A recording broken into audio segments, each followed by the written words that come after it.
Bangun pagi ini Masya Allah, apa doa Nabi? Allahumma barik li ummati fi bukuriha, berikan berkah pada umat ini di waktu pagi. Siapa yang paling bangun pagi, dia yang paling banyak dapat berkah. Doa Nabi SAW. Oleh sebab itu bangun pagi kita sudah terbiasa. Gimana enggak terbiasa bangun pagi, suara kuat-kuat. A'udzu billahi minasy syaithanir rajim. Masuk ke telinga, bangun, mandi. Mandi segar. Mandi pagi itu bagus, segar. Dingin Pak Ustadz? Ya dingin lah. Kalau panas teh manis. Mandi pagi, siramkan. Biar supaya jangan kaget, terkejut, siramkan dulu dari ujung kaki, naik ke lutut, naik sebelah kanan ke pinggang, naik.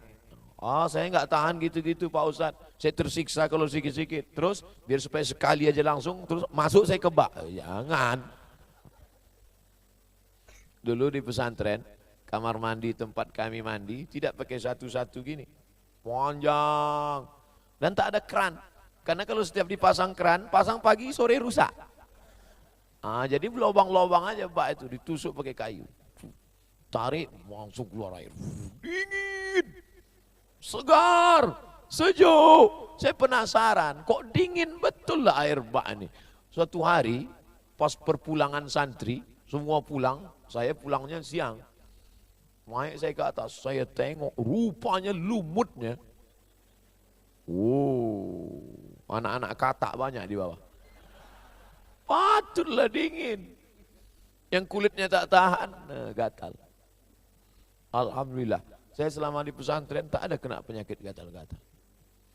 Saya heran, kawan saya kena gatal, kena bisul, saya tidak. Kena kurap, saya kudis, saya tidak.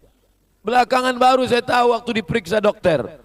Ustadz Somad, darah Ustadz beda sama orang lain. Orang lain darahnya O, Ustadz darahnya AB. Bangga saya. Darah Ustadz ini darah paling kuat Ustadz. AB ini susah kena penyakit gatal-gatal. Masya Allah, tapi Ustadz ini darah paling mahal. Saya bangga lagi. Sudah darah kuat paling mahal. Terus kalau kecelakaan susah donor cepat mati.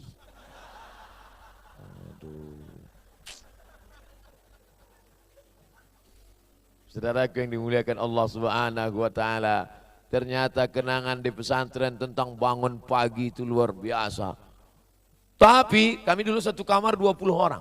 20, macam ikan sarden lah. Enggak pakai tempat tidur. Kasur panjang disusun. 10 di sini, 10 di sini. Bangun pagi, masuk mudabbir. Tiba-tiba kami pulang sholat, ada kawan saya satu masih tidur juga. Kami sudah bangun dari masjid, tengok dia tidur. Loh, kok bisa nggak sholat ke masjid? Kan tadi datang, waktu itu ada namanya dari Al-Azhar yang ditugaskan di pesantren. Syekh Syakir Abdul Majid Hasan, hidungnya mancung, pakai jubah besar, bangun dia pagi, dibawanya batang sapu, dipukulnya. Dia tidak pernah mukul santri, dipukulnya dia lemari itu. Pong, salu jamaah. Kawan saya ini saya tanya, kok kenapa bisa tidak? Pas dia mau mukul, salu, dia bilang, Syekh, ana junub. Oh pandai kau bohong ya. Masih ingat saya kawan tuh, masih ada sekarang. Jadi ustadz juga. Tapi tak boleh sebut nama, menjadi jaga kode etik. Luar biasa kenang-kenangan di asrama. Makanya kemarin waktu saya diundang tablik akbar ceramah di pesantren tempat saya belajar dulu. Maksud saya, habis ceramah ini saya mau jalan-jalan ke tempat asrama dulu, tak sanggup saya. Pas mau melangkah kaki ke pintu, tak jadilah, langsung aja pulang ke Medan. Kenapa? Karena nanti dilihat orang malu. Baru mau melangkah aja udah menangis, terbayang kawan-kawan dulu. Terbayang suasana sedih waktu jadi bulis. Jadi bulis, Masya Allah, nyuri rambutan. Kami jadi bulis jaga asrama, yang lain pergi sholat. Itu kalau habis mudib, hari sore Ahad itu kan kawan-kawan sedang hari raya kubro itu. Ada yang dapat bumbu pecah, ada yang dapat. Tapi tak semuanya baik, banyak juga awannya pelit, bukhola. Mana yang paling pelit, itulah kita pengaruh kawan ini luar biasa. Saya sebetulnya orang baik. Tapi pengaruh kawan-kawan ini, mat. Itu lemari si Anu yang bukola itu kan. Ya. Ayo kita bongkar yuk, ada rambutan situ. Kan. Nah itulah. Nah, jadi mau nggak mau, kita nggak ikut nanti, ayo kita ambil, enggak aku nggak mau. Anta supi jidan anta. Ayo nggak mau, alah bencong katanya. Bangkit emosi kita kan. Ayolah kita ambil, ayo. Oh, akhirnya ini di akhirat nanti saya takut mikul rambutan. Ingat betul saya, dua yang itu kami ambil, rambutan sama bumbu pecal. Maka di majelis ini saya memohon kepada seluruh kawan saya yang satu asrama dulu, yang pernah rambutannya kami ambil, bumbu pecalnya kami makan, tolonglah kalian izinkan. Saya yakin dan percaya mereka dimanapun berada menonton acara ini dan mereka memaafkan insya Allah. Amin. Aminkanlah. Semuanya menjadi kenangan. Ini pelajaran supaya kalian kalau jadi bulis nanti jangan kalian ambokal itu mari. Ustadz ngomong ini kan tahu semua orang Pak Ustadz. Daripada nanti di akhirat memikul bumbu pecal. Di akhirat membawa rambutan mencari mereka. Saya alhamdulillah kawan-kawan itu sudah saya cari semua di Facebook. Saya cari nama-namanya. Enter ketemu. Saya kirim. Alhamdulillah. Dulu waktu kuliah bagi-bagi tugas. Mat, kau tugasnya masak. Aduh, jangan aku lah yang masak. Kau masak atau cuci tai kambing? Oke, aku masak. Nah, jadi ada yang tugas mencuci. Hari raya kurban. Ada yang tugas mencuci daging kambing. Ada yang tugas motong-motong kambing. Raya kurban, kami dapat 1 kambing hadiah dari Raja Maroko. Potong, cuci. Letakkan wajan di atas kompor, ada tulisannya. Letakkan. Dha' al-qidir, letakkan. Masukkan minyak.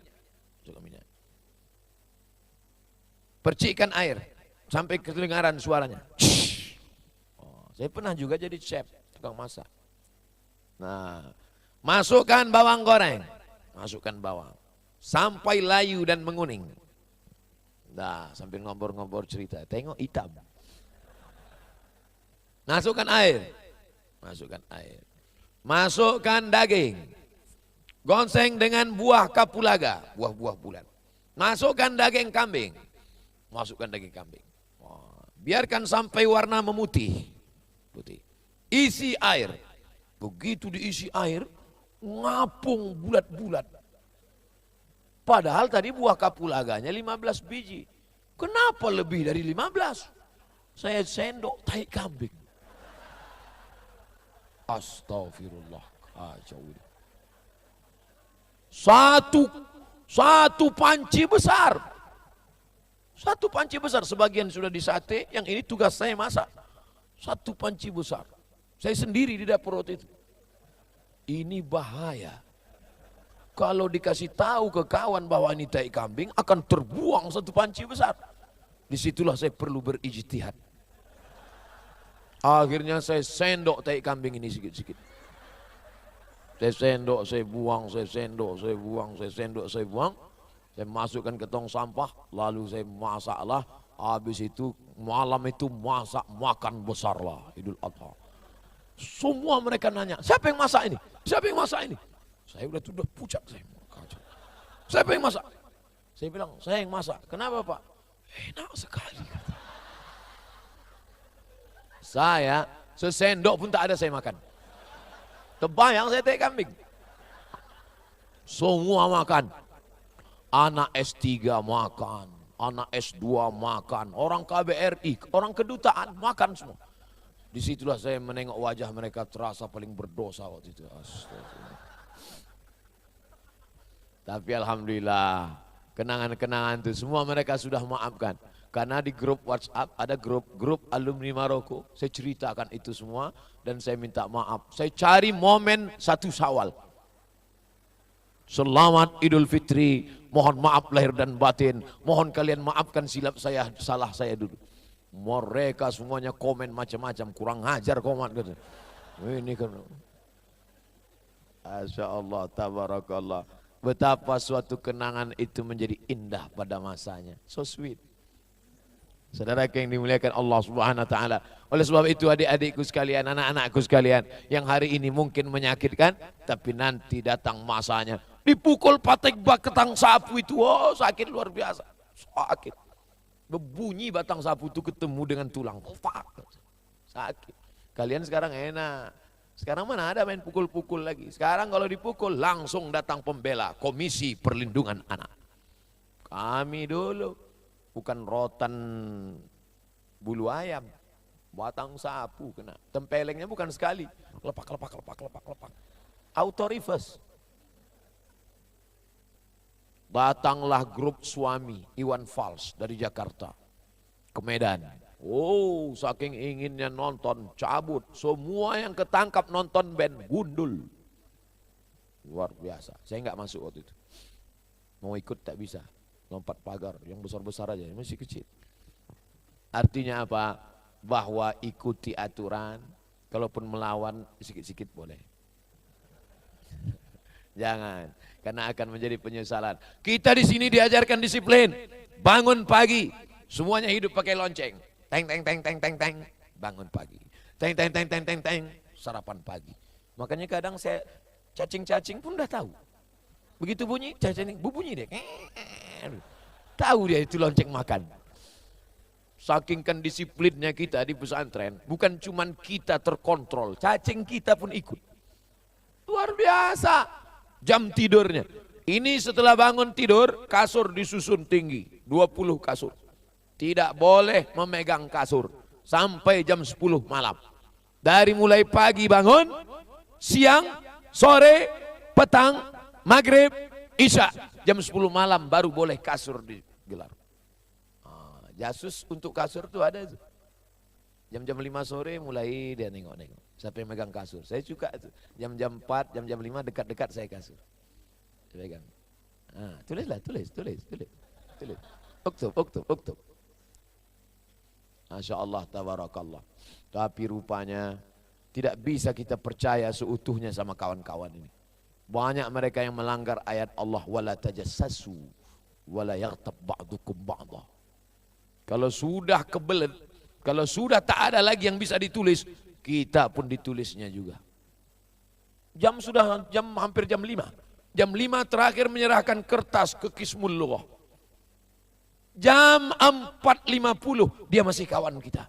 Jam 4.55 masih kawan kita. Begitu jam 4.58 berubah jadi musuh kita.